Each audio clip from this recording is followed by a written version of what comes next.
Hey, what's happening, everybody? Look at us on time, shining like a dime. What's going on, everyone? How about that?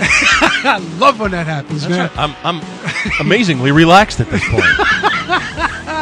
What's going on, everybody? We see we got some great people out there. Joe Kelly Jr. here for Diecast X Magazine with my man, Frank Quarren, over there in the chair. Say good morning, sir. Good morning, sir. Man, what a show we're going to have today. I mean, we've been woodshedding the past couple of days back here, man, trying to get everything lined up, get the stream working right.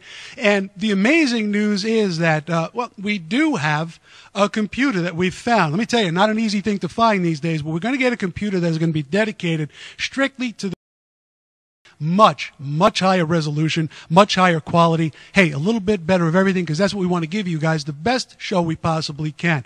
So what we want you to do is stick around. When we come back, we're going to have a couple of announcements. We're going to get right into some models, including a look back at some of our favorites, including the Barris Batmobile. That's right, the real car sold last night, $4.2 million. That is Barrett Jackson. A lot of Scarol. That's a lot of Scarol. Wow. So stick around. Don't go anywhere. We're going to be back in just a couple of minutes. Stay right where you are.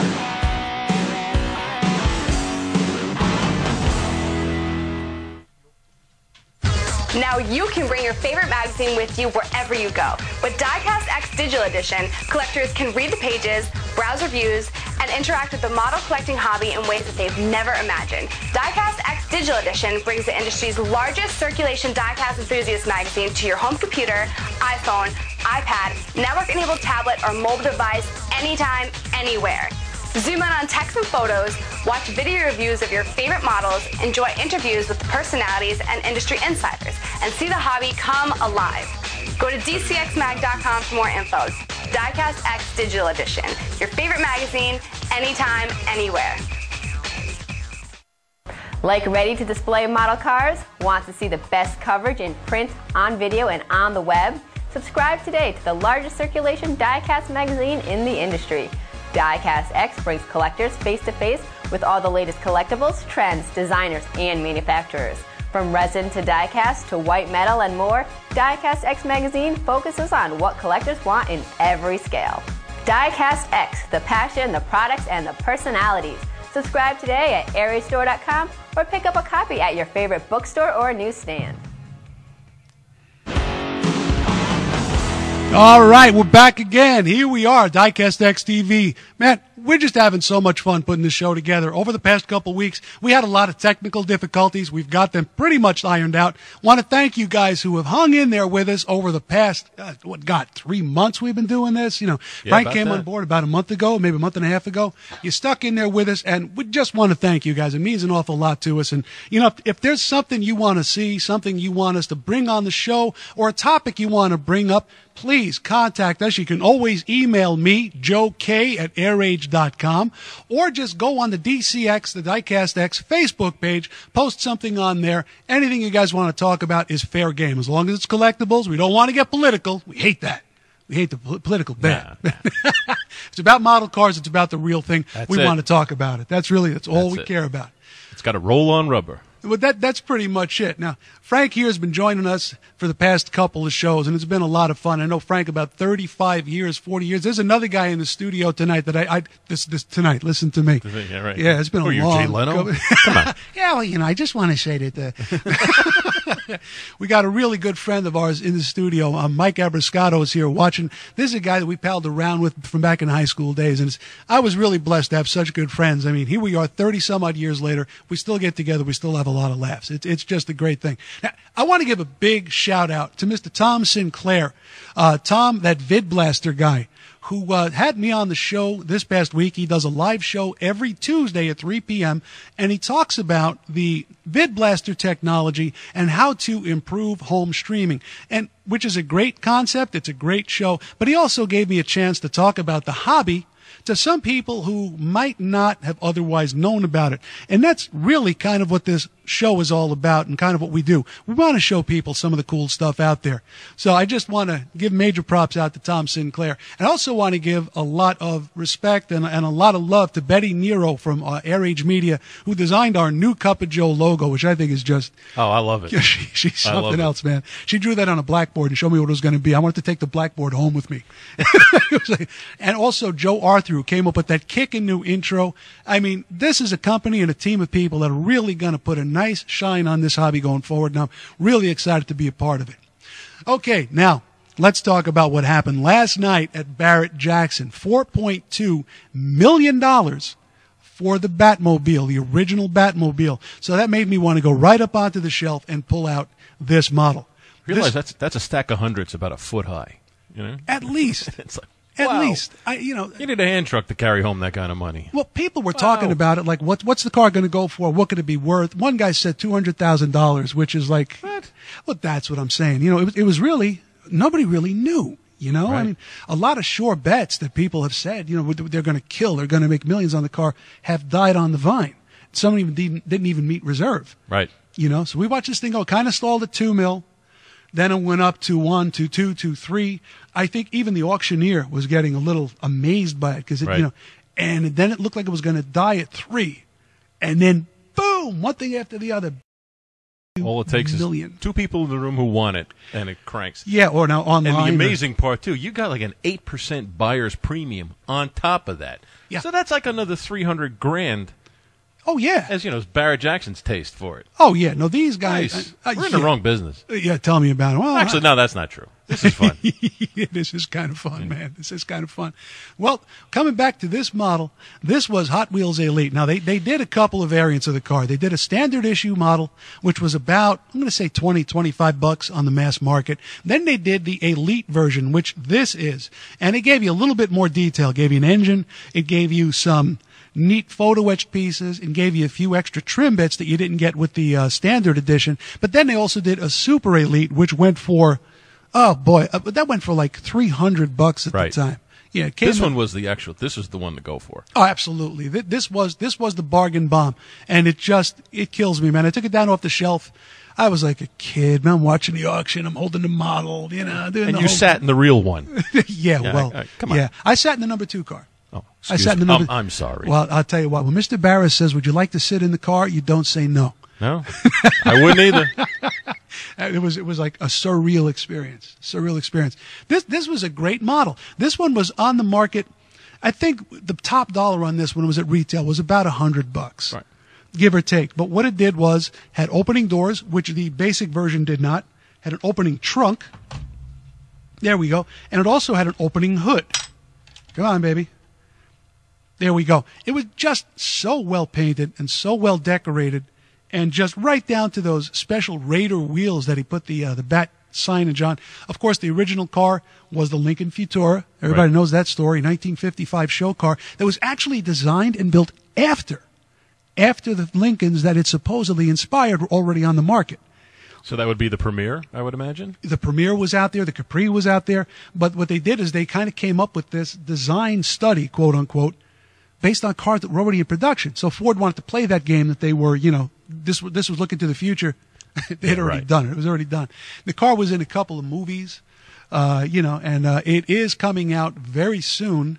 I'm not going to say a word. I better keep this one under my hat, man. Shh, you didn't hear that. Erase that. Go back in your memories, man. It never happened. Never happened. This was a great piece. I have enjoyed the heck out of this model. We did a video of it. If you go on Diecast X TV, the YouTube channel, and search it, you'll get a video review of this car. Let's put it up on the microscope and just give you some of the finer points. Here we go. First off, look at the paint on this thing. Absolutely beautiful. This one's got quite a few fingerprints on it. I've had this one for a while, but you can see it's got that beautiful black sheen to it. Now look at the real metal grille work in the front, which is something that the standard version does not have. How nicely they've done that.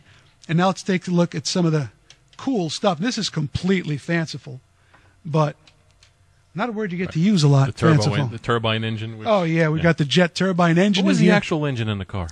It was a Lincoln V8. Like a 460 or something? No, it wasn't that big. It was I want to say a 352. It was just a basic Lincoln engine, and it was not the upsized engine that they used in 1956, but it was a pretty potent engine. Pretty potent engine. Of course, that was for the number one car. Barris went to 390 powered Galaxy 500 frames for the subsequent cars. Right. Here we go, some trunk detailing, bat computer. And the hidden propane tank to make the flame shoot out the back. Yeah, big time, big time. Really nice interior detailing on it, too. Check out that dashboard. It's even got the coiled bat phone. This is a sweet model. And again, it was on the market for originally for 80 some odd bucks. And, they're still out there. You can still grab them. They're not expensive cars to get. How politically incorrect. It had no hands-free driving on it. That's right. You're right. You actually had the phone on your ear. You actually had to pick up the phone. Yeah. When Commissioner Gordon calls or the mayor calls, you'd best pick up, man. I hear you. Very pretty piece. Still out there. Celebrate that, $4.2 million sale by George Barris. Best of luck there, Mr. Barris. That's great. Use it in good health. A lot of fun we've had over the years with that car. Thinking about that car when I was a kid, that's all I cared about was watching Batman. Even if I was triple dog punished, man, if I had shaved the dog, I could still watch Batman. And Speed Racer first. So. Speed Racer was okay, but Batman ruled. Absolutely. Batman was the thing. Well, Julie Newmar ruled. Well, yeah. Okay. Eartha Kitt had a certain vibe to her. She was all right. Let's talk about another model that just came out a few weeks ago. We got our sample in here about a week and a half ago. This one, Connie Kalitta's Bounty Hunter, 1/18 scale, funny car. I like this model for a couple of reasons. First of all, it's an important car. Kalitta was a major player. He was a multiple champion. He also sponsored Shirley Muldowney at the beginning with the Bounty Huntress. Of course, that relationship, fictional or otherwise, however it was enhanced, was outlined in Heart Like a Wheel. Pretty cool movie. Yeah. Pretty cool movie. And I got a chance. He was also the first guy to break 200 miles an hour, right? In a sanctioned NHRA event. In a sanctioned event. Yeah, Garlitz had done it before, and I'm trying to think who else had gone over 200, but that was not a sanctioned event. But yeah, Kalitta was the first guy to do it on the books, in a sanctioned deal. They did a good job with this. I like this because it's a plastic-bodied, a resin-bodied funny car on top of a die-cast chassis. Yeah, they do a really good job with these. Now, what you can do with this, and I think it's kind of cool, is you can twist the body up and off, unplug the parachute lead, take the shell off the car completely, and now you've got this pretty bitchin' little die-cast and plastic funny car frame. And they've done nice work with this. This is a generic frame that they're using on all of the releases. That doesn't make it a bad thing. Let's check out some of that detailing. There's that blown Hemi engine. And nothing like sitting behind an atom bomb. Oh, pretty much. Even on today's, it's just insane. 7,000 horsepower, and you're sitting behind it. Yeah, that thing blows a rubber gasket. It's going to go through you like you're made of Swiss cheese. Oh yeah, no, it's going to hurt you. It's going to hurt you. It's just they really did a nice job. They represented the car really well. Look at the wired engine. It's got some nice plumbing up on top, up around the scoop. Man, I can't wait till we're in high def. I see Mike peeking out between the between the monitors in that shot. Nice Goodyear rubber. They scuffed the slicks, and that really adds a nice detail to the model. Too many models come out, they don't have the slicks scuffed. It just doesn't look... After burnout, as it were. Yeah, après burnout. Après, yeah. Excuse me. Yeah, check this out. Pull it a little bit closer so you can get a better idea. Look at all the different tones that they use on the plastic.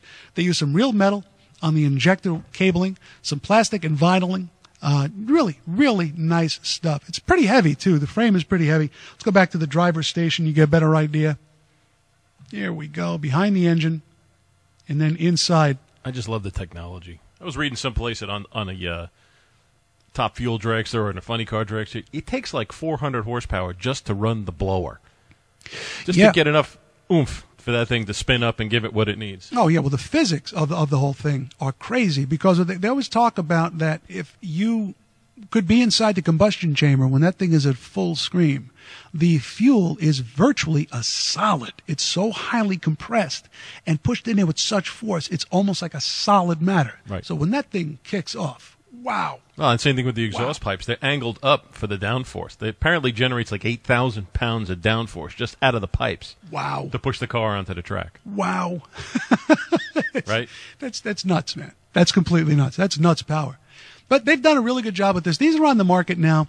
They're running about $80, which to me certainly a fair price. I mean, they've come out with some great stuff. This Legend of the Quarter Mile series that they have going. I mean, they've got the Garlitz car out there. They've got Jungle Jim. They've got just a bunch of nice looking model cars. And what I really dig about it is that these guys are going to go down in history as being one of the early adopters for using resin in a hybrid sense on their model cars. This body shell is cast of, they're calling it composite. I'm going to say that it's resin because it's just got that neat feel to it, that lightness in the hand and the delicacy of the casting.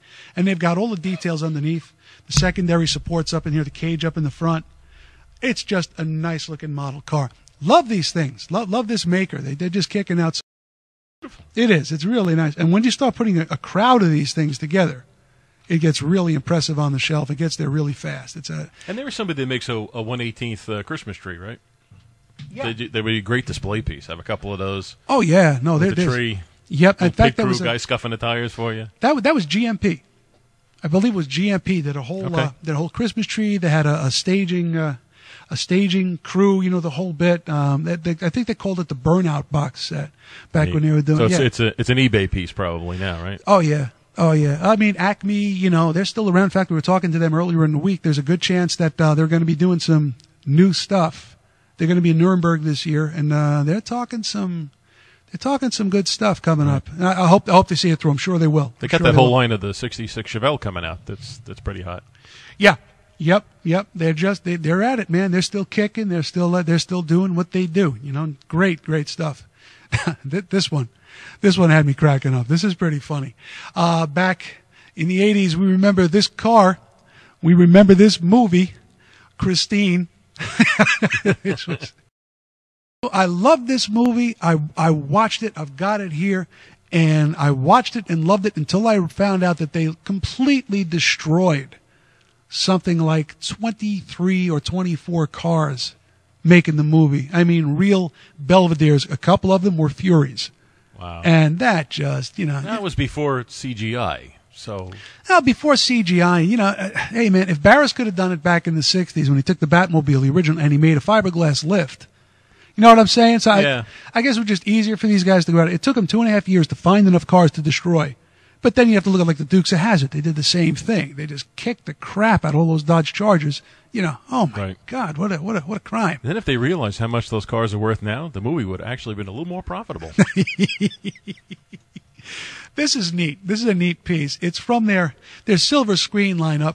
This is the car in, I can only call this attack mode. It's got blacked out windows all the way around. And the way they did this in real life is they did paint the inside of the windows, and there was just a little sliver up in the front that was just black tinted glass, and they still had to have a hard time because they did a lot of these scenes at night where the driver could see through. The guy who owns this car is out there. If you do a Google search on the Christine car, you'll see some pictures of it. Frank is taking a look now on his tablet, and the car was very, very beat up. I'll put it to you that way. And the guy did some extensive restoration of it, and he's got the car complete, and he does car shows with it, and it is certifiably one of the Christine cars. Check out the detail on this. I mean, they did a great job. The 58 Fury mold set that they had was good. Of course, Furies never came in this. I think it was a Toreador red with iceberg white, but, you know, the movie kind of covered for that by saying that the car was a custom order. And you see it at the beginning of the movie on the assembly line, and of course the hood slams on that guy's hand and almost takes his hand off, and Bad to the Bone is playing. So open the trunk. And yeah. Well, this is their Christine. I should put my Christine on here. That's right. Oh, yeah. no, I'm sorry. I thought that was the other one. No, this is the actual one from round 2 from Auto World. So check it out. It's got opening hood. Here we go. Opening doors. That have a push button transmission? Or was that too early for that? It did not have a push-button transmission, but the deal was that in the book, Stephen King called it out as a Hydromatic. The car had a torque flight. Hydromatic was a GM product. There was a lot of technical errors. And I'm thinking this car might have had a push-button transmission. It might have had one. I'm pretty sure it was a shifted car. There was actually one of the movie cars had a 3-speed on the column, which apparently they started the car. One of the grips started the car and crashed the thing, started it in gear, yes. A little bit of mayhem on the movie set. That's a pretty cool piece. I mean, it's old school. It's got dogleg hinges. They've done a couple things that are a little weird, like they painted the white walls onto the rims of the tires, which is kind of a little bit iffy. But, not the end of the world, because most of the people who are going to grab this car, who are going to want this car, are going to be movie fans. Now, you're looking in the back, and, you can see the trunk with the spare, the correct license plate, CQB241. Now, spin it up to the front. The big saving grace on this model for me is this engine. It's the proper Fury engine. Now, there were a couple of Fury engines you could get. There was the 318, which was just called the V800, which had the dual quads. It also had the 350, the Golden Commando. 350, really? The 350, yeah, 5.7 liter, I guess, with twin 4 barrels. And that made, what did that make, 305 horsepower, something like that? It was a pretty hefty car. No smog control. Oh, God, no smog control at all. You'd probably die within moments you take a deep breath behind one of these things. Check out the interior. I like this because they did actually bump up the interior a little bit. It's carpeted, a little dark in there because of the blacked out windows, but it's all there. Carpeted floor, two-tone seats. Love the steering wheel. Oh yeah, the steering wheel is a riot. Round on this. A lot of 58 Plymouths had that square, kind of crazy 57. Yeah, I had an 58. uncle had one of those. It was just something unnerving about watching people drive that. Yeah, especially when it spun back and smacked you in the knuckles because one side was higher than the other. Right. That had to hurt, and it had clear steering wheels, all kinds of crazy stuff. Nice piece. Nice piece. I like it. If you're a movie guy, you're going to love it. And if you like gadgetry, well, it doesn't get much better than this. Here we go. The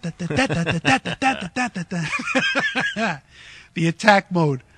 It is freaky cool. It really looks great. Too bad the taillights don't light up as well. But, if you're a movie guy, you like this kind of thing, very cool model. Or a vintage Mopar guy. That's it. Yeah, this is true. This is true. So there we go. Auto World's Christine model. Nice little piece. Nice little piece. Nice, not so little piece, actually. The car weighs. You don't want to drop this thing on your foot. It's got to weigh like 3-4 pounds. It's going to hurt you. Now, this one is kind of cool. I love the really rare early Asian quote-unquote supercars, and they really started to come into their own. They started to come out with cars that were a little bit different, and really they started to get some respect in the sporting community, and this car is one of the reasons. Toyota 2000 GT by AutoArt. Cabriolet. Nice piece. Really rare car, but we'll get to that in a minute. Absolutely. Yep. 2-liter engine, or a 2.3 liter on some of the older ones, made about 100, newer ones rather, made 150 horsepower, top end about 135 miles an hour, came back with 31 miles per gallon. This is back in 1967 through 1970. Only 330 were made. So this is a rare car. You can go well into the high $300,000 to $400,000 range if you find one of these cars. Of course, the cars you're going to find are the coupes, the hardtops, because these cabriolets, cabriolet, were rare, and there's a reason for that, which we'll get to when we do our trivia question in just a moment. This is a very nice piece. I like AutoArt's quality, and this one doesn't disappoint. It's got an opening trunk. Let's get the Funtac, get that open. Well, this was the beginning of when the Japanese engineering really started to come into its own. Oh, yeah. And became a real challenge to the British sports car, because they actually they were reliable. Yeah, these did not break down. What a down. concept. Yeah, there you go. There you go. Well, this thing was kind of neat because it was made in conjunction with Yamaha. Yamaha had a lot to do with the design of this car, especially the engine, and they kind of blew out the 6-cylinder, and it made just all the more power because of it. A lot of difference in the head design. I mean, I love some of the quirky stuff this thing does. It's got these opening side panels, which were little storage bins, and then you could pull this, and you get your pop-up headlights. There we go. Cool. Yeah, it's a... And you just say 150 horsepower doesn't sound like much, but this car only weighed less than 2,500 pounds. Yeah. So for power to weight ratio, that's pretty significant. So this thing was quick. It moved, man. Yeah. It moved, and it did well. Here we go. Check out the nice work they've done on the chrome. Let me just bend this down a little bit. There we go. AutoArt always does high quality stuff. We love it. We love the quality that they do. This one, the spoke wheels, they could be a little bit better, but they're not bad. They're satin toned, kind of a just off of shiny chrome. The stance of it is good. The lensing is very good. I love these little twin exhaust pipes. Let me just get this camera dialed in just a little better. There we go. There we go. It's got the look of the car for sure. This was a really low car. It's even got a little prop rod for the trunk, which does manage to stay up on its own. So we'll keep it up that way. I tell you, looking at the picture of the coupe online, those wheels are not too far off because they weren't bright chrome. Yeah, no, definitely the sheen of them, the overall presentation of them is correct. It's just the spokes look a little thick. You know, when they cast them in styrene, I love to see a hand-lazed wheel on a model. I think the collectors would pay a little bit more, like they did with the XKE that they just did. Unfortunately, the thing was the wheels were too small. They look great, but they were too small. But that's a whole nother story. Point taken. But check this out. Let's bring it up on the microscope. Take a look at this engine. They've just really done a great job, and I've just broken the license plate off the car. Very smooth. Live TV. What are you going to do? There we go. Look at that nicely detailed. Those 3 Solex carbs. Isn't that pretty? Wired up nicely. It's got all the right details in there. Twin cam. Twin cam. Yep. Let's get a little light on there so you guys can see it just a little bit better. Very, very well done. The side panels on either side of the engine, they look like they should open, but they don't. They're just kind of like rain gutters. There's that little side panel that opens on the driver's side. What would you put passenger in that? side? Your lunch? To heat it up on the way to work? I mean, really what would don't. you put there? Yeah, really. Yeah, it's not. And one would think that, given the penchant for these things to rust out, that would be the first place you're going to have a problem. Yeah, I don't think you can really store too much. You see the batteries here on this side, and there's some kind of access on the other side for what looks like it might be an air filter. Maybe it was to give you access to the fender well so you could repair the rust. Yeah, it's true. Yeah, you need to get inside. I like the lensing on the model. They did a great job with that, just all the way around. Really crisp, great chrome, nice frame. Unusual because the frame has this blue coloring to it. Check that out. Kind of nicely done. All right, now let's go over to the interior, which is definitely a high point of the model, which you'd want on a Roadster. Look at that. Nice. The wood grain, and it looks authentic. Nice console, and also in the back you've got kind of like a hidey hole between the seats. But the steering wheel's on the wrong side. I hate when that happens. We actually got a piece of viewer mail in from a guy a couple of days ago. We're probably going to publish it in the magazine. Kind of bemoaning that fact, you know, that some of the cars out there are coming up with their steering wheels on the wrong side. But the fact is, you know, a company like this, they sell around the world. Right. You know, it's not just an American market. And the original car was right-hand drive because that's where they drive in Japan. Yeah. So that was the deal with that. You know, it is what it is. It is absolutely correct and authentic to be what the car really is. Yep. And I like this piece very much. It's on the market. You're probably looking at every bid of $120, maybe more.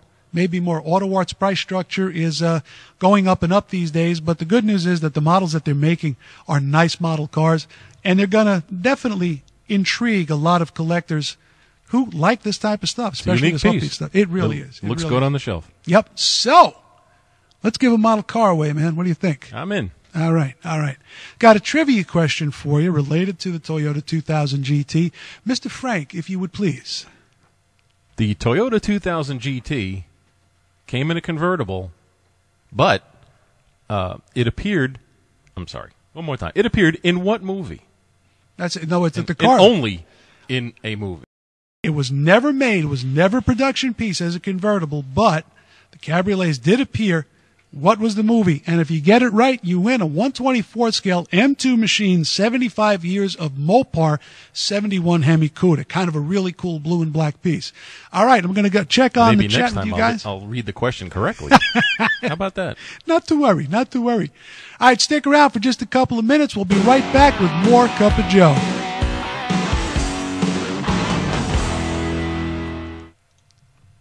Now you can bring your favorite magazine with you wherever you go. With Diecast X Digital Edition, collectors can read the pages, browse reviews, and interact with the model collecting hobby in ways that they've never imagined. Diecast X Digital Edition brings the industry's largest circulation diecast enthusiast magazine to your home computer, iPhone, iPad, network-enabled tablet, or mobile device anytime, anywhere.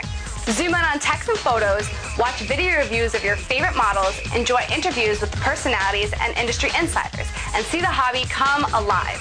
Go to DCXMag.com for more info. Diecast X Digital Edition. Your favorite magazine, anytime, anywhere. Like ready-to-display model cars? Want to see the best coverage in print, on video, and on the web? Subscribe today to the largest circulation diecast magazine in the industry. Diecast X brings collectors face-to-face with all the latest collectibles, trends, designers, and manufacturers. From resin to diecast to white metal and more, Diecast X magazine focuses on what collectors want in every scale. Diecast X, the passion, the products, and the personalities. Subscribe today at airastore.com or pick up a copy at your favorite bookstore or newsstand.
Oh, yeah, we got some guys out there on the chat. You guys are getting closer, and it looks like we have a winner. We have a winner.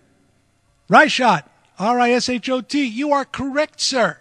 The movie was You Only Live Twice, 1967. There were 2 cars made. First, they tried to turn them into Targas. They cut the roof half off, and Sean Connery got in there, and it looked like he was driving a bumper car because he was like 6'4", so his head was sticking way up out of the roof. So once they stopped with the clown music, they took the cars back into the shop. They took the rest of the roof off, and the car looked like it had a convertible roof, but it, in fact, did not have a working convertible roof. They made 2 of them. His girlfriend drove it in the movie, Aki. Oh, God, what was her last name? It was just, it was this really, really long Japanese name. Beautiful, beautiful woman. Frank's over there trying to pull it up. God bless him. But, yeah, all right, you've won yourself. Here we go try this for pronunciation. Okay. His girlfriend was Aki. It's Akiko Wakabashi. Akiko Wakabashi. Okay. All right. All right. Was that the movie where they tried to kill him by dropping a spider or some kind of venom down a thread while he was asleep? I'm trying to remember because that was one that opened up with him being buried at sea. Yeah. And then they retrieved the coffin, and Yep. he had a mask on. And Yep. You only live twice. Da, da, da, da. Yeah. pretty cool movie. Well, you won yourself a model car there, Rishot. Now, what I need you to do, please, email me, Joe K at airage.com. I need your name, your address, and I need your handle on the chat here.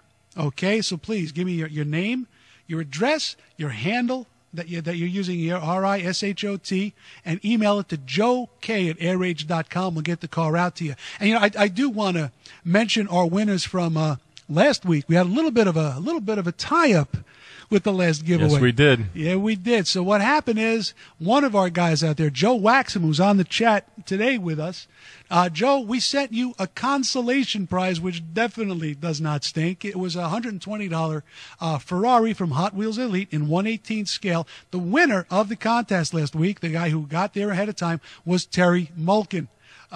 So, hey, man, good work. Kind of an interesting thing. The guy who won the contest, who got the consolation prize, his name is Joe Kelly. Really? You poor thing. Yeah. So Joe out there on the other side of the country. It was always great to have you guys on here. Congratulations. Also, Pierre Boutin, who won. He won a 43rd car. Yeah, no, Boutin. He's from Quebec. Frank is laughing because. No. So It's a family show. Let's it's a keep family that in show. mind. Family it's a family show. Well, all right. So let's get back to the models. Why don't we? And we've got some very cool budget models for you guys who like Italian machinery. This is really neat. Maisto Burago. They've been out there for a while. It's been a good marriage of the two brands, kind of budget brands. And this is their take in 1/24 scale on the Fiat 500. The Cinquecento. The Cinquecento. Yeah. It's a neat Very nice. little car. They've done a decent job. These guys, they're not high-end model makers. You're not going to see, killer detail. You're not going to see wired engines. You're not going to see a lot of stuff that you might expect in some of the more expensive cars. But here's the good news. These things are priced to be virtually impulse buys. I believe these models are on the market for between $15 and $20. And if you like the Fiat 500 and you don't want to spring for the 43rd scale, this is the only game in town. So let's check this out. It's definitely going to move at that price point. Oh, yeah, no doubt. Like the real car will. This is the pop. Let's pull it up on the, here we go. Let's pull it up over here. This is a neat little piece.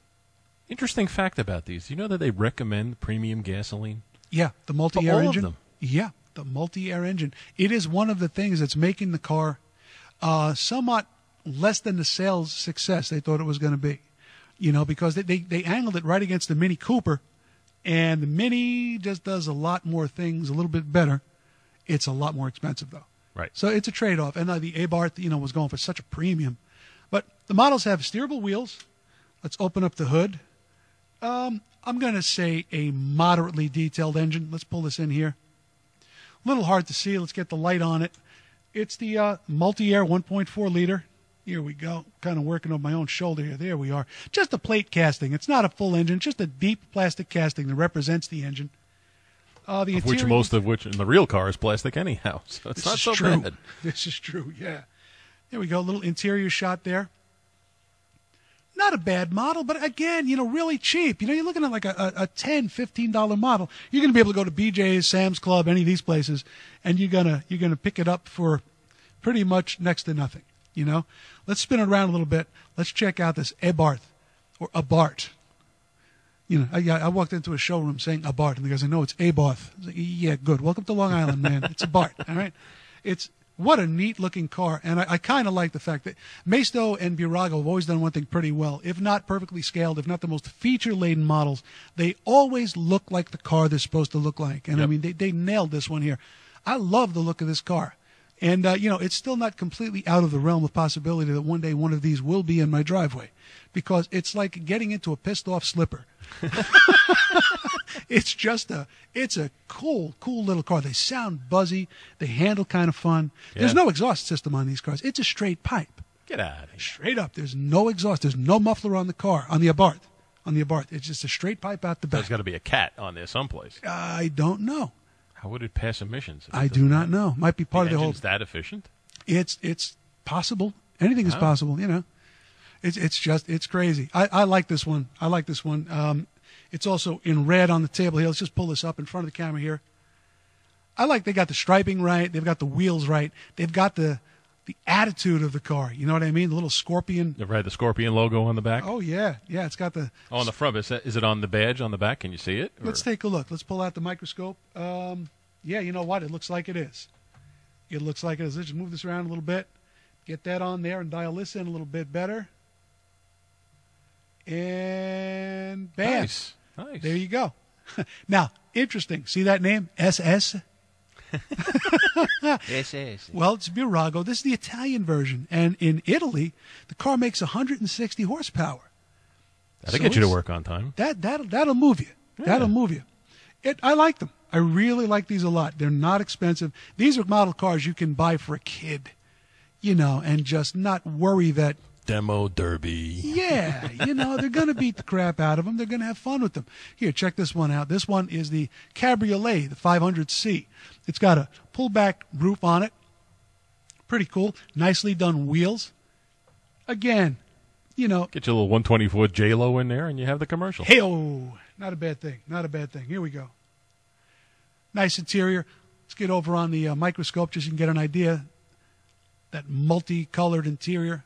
They are cute cars. They're very cute cars. Kind of interesting looking cars. There we go. Decent lensing.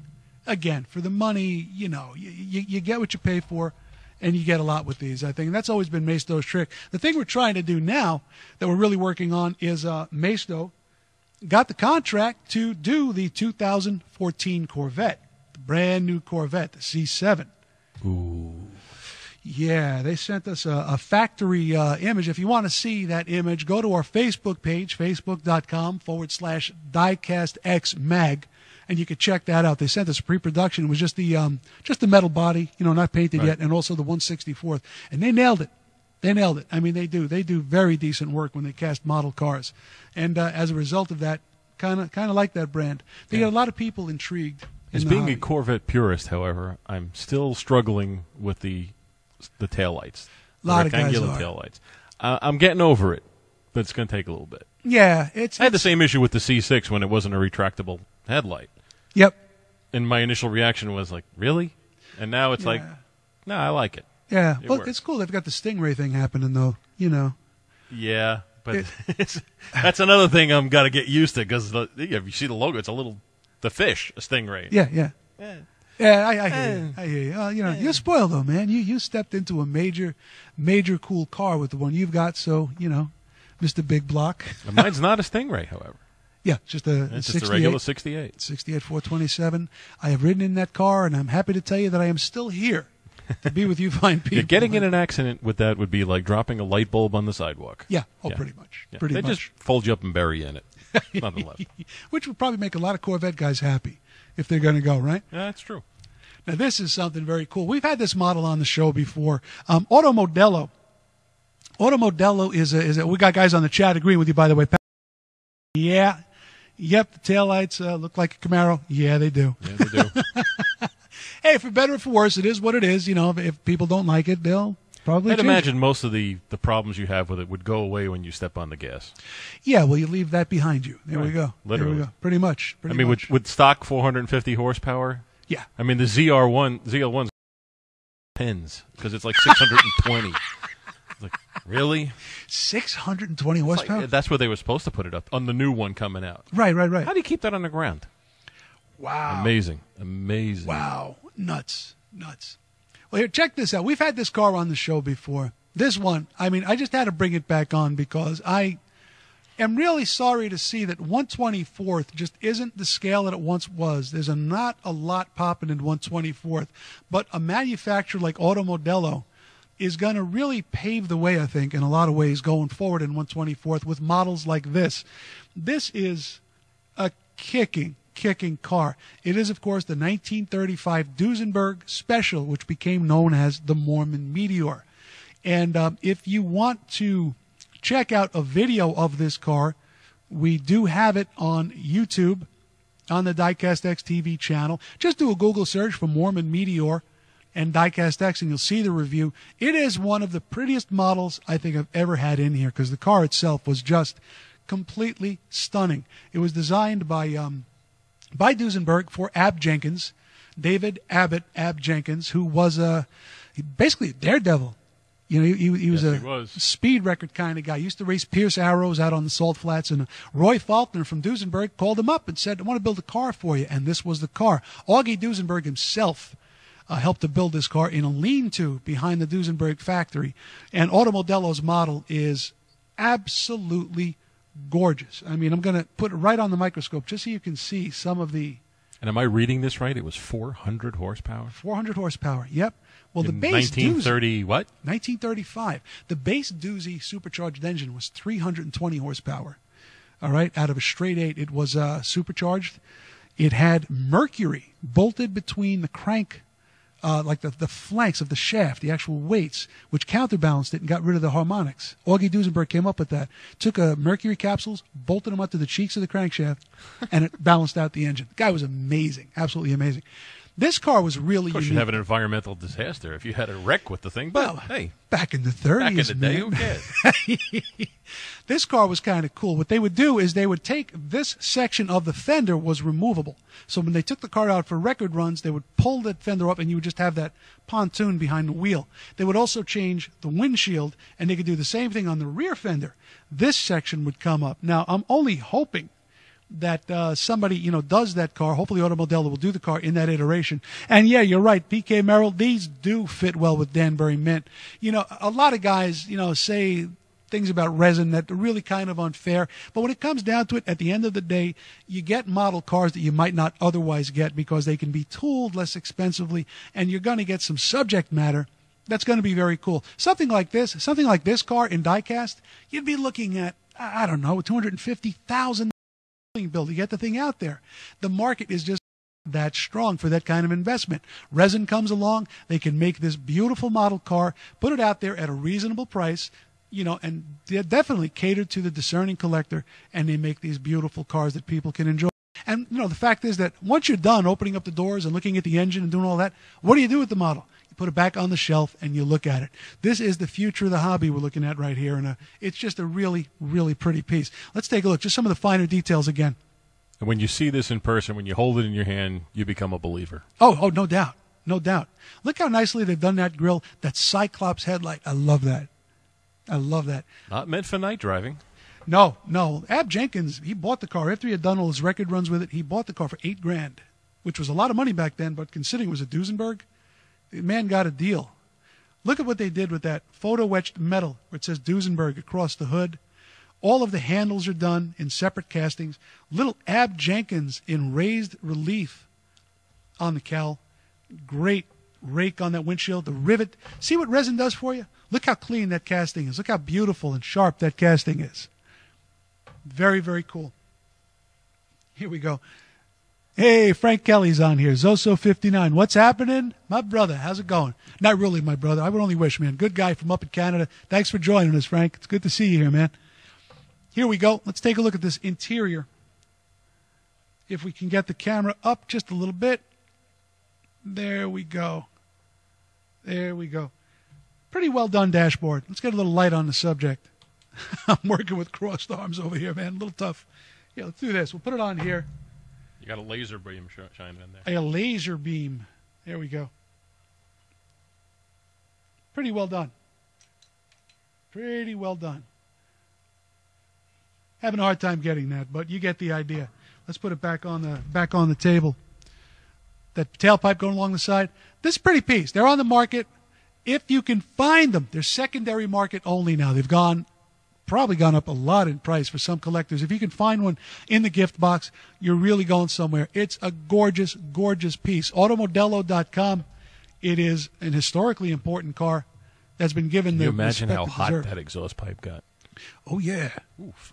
Oh, yeah. You're not talking about a small thermal. Don't get out that side of the car after you've driven it. Yeah, especially on a record run. There are pictures of this car just looking like a dog, man. They had a different windshield on it. They had all kinds of different stuff on it to get it to do the record, and it just looked all beat up. So he restored it a couple of times. It won Pebble Beach. So, the car is just really, really pretty. Now, here's another Automodello piece that kind of dovetails into that whole thing I was just saying about doing an unusual car and being able to do it because it's in resin. The Phantom Corsair. I love this thing. Oh, me too. One was ever made. Roost Heinz. Heinz ketchup. A lot of money in condiments. Oh, yeah. He contacted Bowman and Schwartz, who built the body on a Cord 810 chassis. So this was a front drive car. Okay, built on an 810. And it was in a movie called The Young at Heart. Young in Heart. And in the movie it was called The Flying Wombat. What a disgrace. The Flying Wombat? The Flying Wombat. What a shame. It was such a beautiful car, and was actually, they had planned to put it in production. It never happened because he passed away. He died at the age, I think when I say it was 38, 39 years old. Young man. It's like something you drive up to the Stork Club. Yeah. With your lady next to you. Oh, yeah. In pearls. Yeah. Only. Of course. But of course. What a beautiful car. Automodello, again, crisp casting, just beautiful shape, beautiful paint on this. Let's go to the microscope to give you an idea of that paint. Look at that shine going across the finish. That's something resin does that just you really can't get in die-cast. Not without going through some major, major steps to prep and prime. Here we go. Pull it back just a little bit. And, of course, it is blacker than black. None so black. Here we Spectacular. Go. Oh, yeah. Top comes off the car. On the real car, it was hinged. It kind of popped up in the middle. But Automodello chose to do it in one piece. Look at that face. No face like that in the world, man. Wow. Hey, we got some Canadians on there today, huh? Look at this. We got Giant. We got Zoso59. We got Pat Fan 10. I see a meeting getting together over here, man. Very cool. Very cool. It's just nice to know that we're reaching out to guys all around the world. And It's just so much fun doing this. Check this thing out. Check out that face. Check out that paint. Look at the bumpers on this, Frank. They did 3 stages. It's a metal that they've actually soldered together. It's real pressed metal that's put together. It's just so impressive, the technology that went into this model. Now, I'm going to try to get the interior. What's even more impressive is the eyesight of the people who do it. Oh, yeah. Wow. Oh, yeah. Let's try to do this. Let's get this camera in there and give you an idea of what's going on. There we are. That's working out a whole lot better. Beautiful dashboard. Now, the car was a 6-passenger car, believe it or not. You can't possibly see. I'm going to try to do it, but I don't think it's going to work. No, it's not going to work. There's a seat in the back there, all the way in the back. And, you know, you would be like sitting in a cave. It's not going to work, unfortunately. We did do a feature on this car in Diecast X a while back. It's just a nice piece. If you like historically important cars, if you like unusual 1/24th cars, look to Automodello, automodello.com, or Diecasm, DIECASM.com. Check these things out. I mean, they do a beautiful job. And the original of this was built on a Cord, yes? Yeah, Cord 810, which had a supercharged V8 engine. Yes, a Lycoming engine. So it was aircraft engine. grade. It was an aircraft grade engine. Wow. Yep. That seemed to be a common theme with Auburn Cord and Duesenberg. And cheese. And cheese, yes. They always used aircraft, that type. And in the even like in the Tucker, they used a helicopter engine. There was always something, air-cooled helicopter engine. Yep. So if you have a motor and it works, hey, plug it in. Really nice piece. Again, secondary market. They did a special edition of these. We love it, man. We love it. And somebody's asking, do you think most future cars in 1/18th will be resin? What I can tell you is that it is a material that is answering a lot of needs right now. There were some technical issues to overcome, and if my spider sense is correct, in Nuremberg, we are going to see some pretty incredible things done in resin in 1/18th, and it's going to expand the medium into an area that nobody thought it could go into. Mark my words, and you're going to see it here when it's ready. So sit tight for that. It's going to be some very cool stuff. All right, stick around for just a couple minutes. We're running a little bit long today, but we're glad you guys are sticking around with us. We're going to be taking a short break. When we come back, we're going to check out a very cool Auto World 1/64th Jungle Gym versus the Blue Max drag set, the Pro Drag Strip. So stick around. Don't go away. We'll be right back.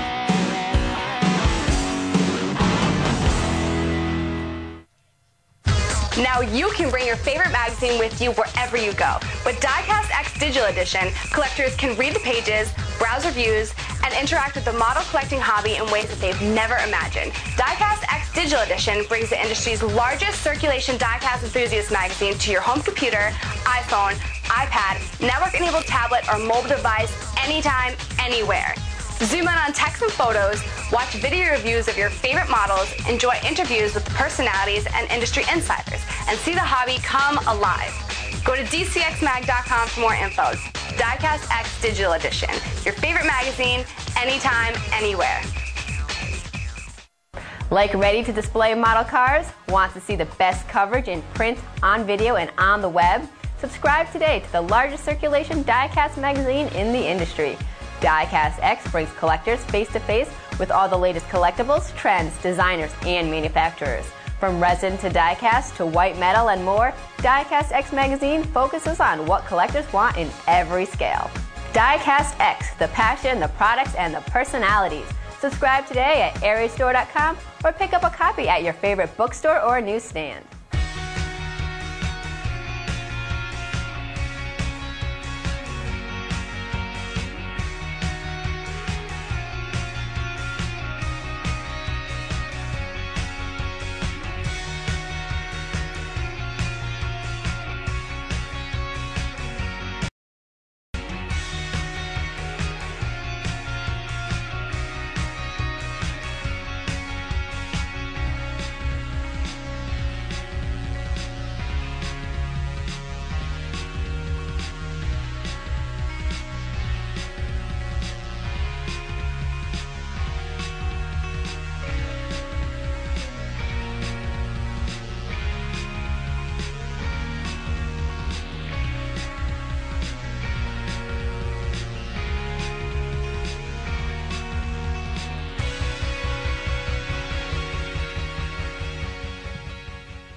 All right, back in action. Well, we've got some questions out on the chat, and that is what the chat is all about. And the question is from PK Merrill, wasn't the CMC Bugatti a mix of materials? Yeah. Oh, absolutely it was.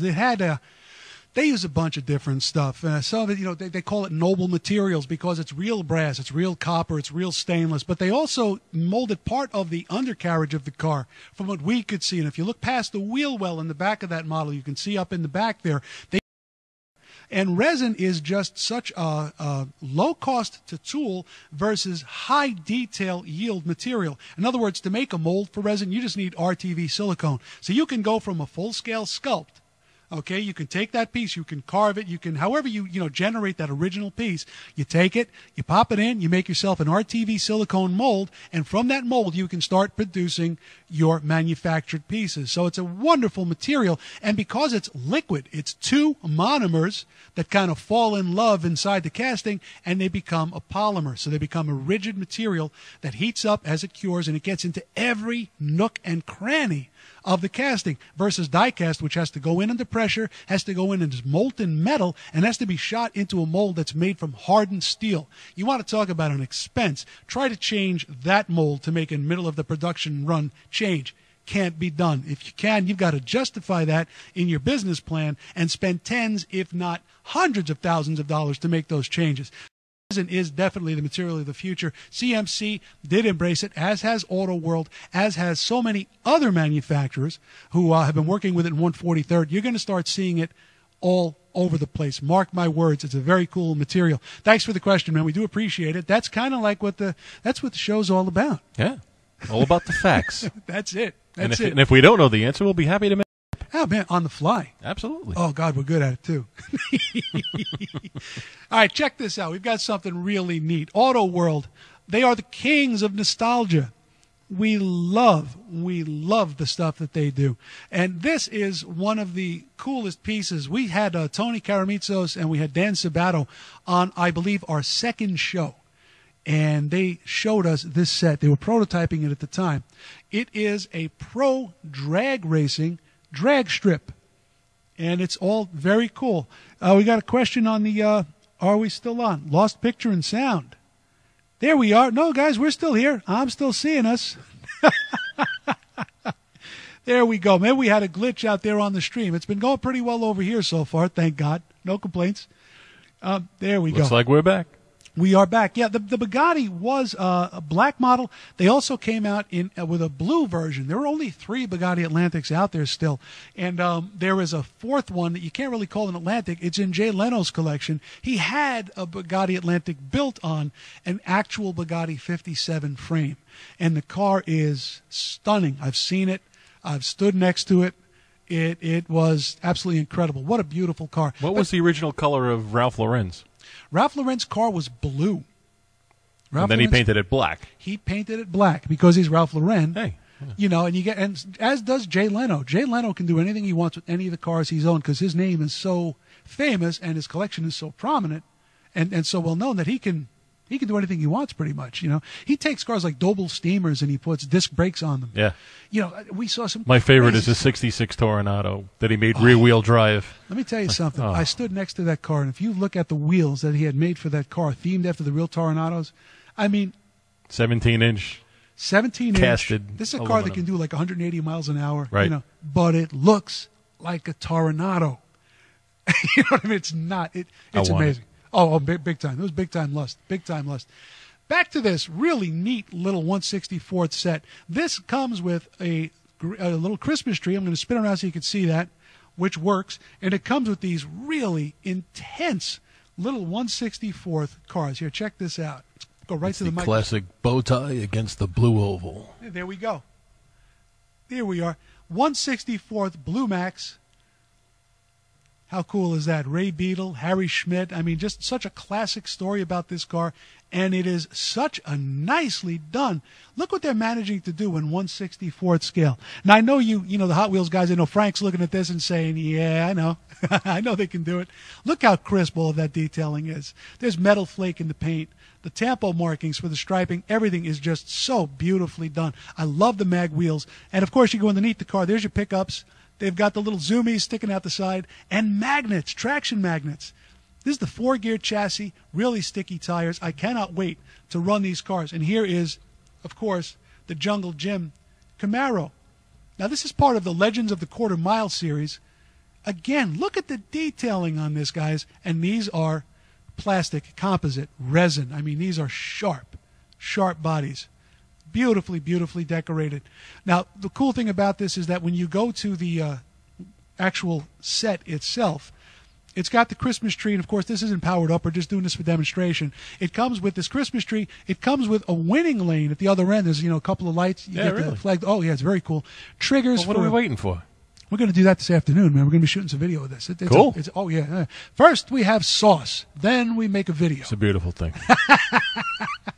It's really a neat piece. The models and come, of course, with the set. The set's on the market right now. I've seen it for between $100 and $125. Of course, I suggest you go to Auto World Store. That's where you want to go to get the real price. It's a really nice set of model cars.